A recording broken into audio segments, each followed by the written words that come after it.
আমি এই হাদিসটির প্রেমে পড়ে গেছি। আপনি যখন নিজের ঘরে নীরবে কান্না করেন, আল্লাহ তখন ফেরেশতাদের উদ্দেশ্য করে বলেন, কোন জিনিস আমার এই বান্দার চোখে পানি আনল।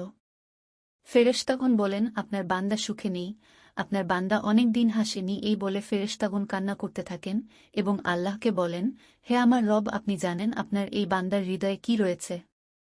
অতএব আপনি তার জন্য সবকিছু সহজ করে দিন। আল্লাহ বলেন, আমার এই বান্দা এমন কিছু জীবন থেকে হারিয়ে ফেলেছে যা সে অধিক ভালোবেসেছিল।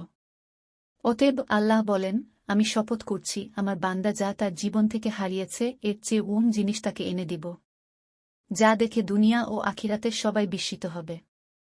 আলহামদুলিল্লাহ।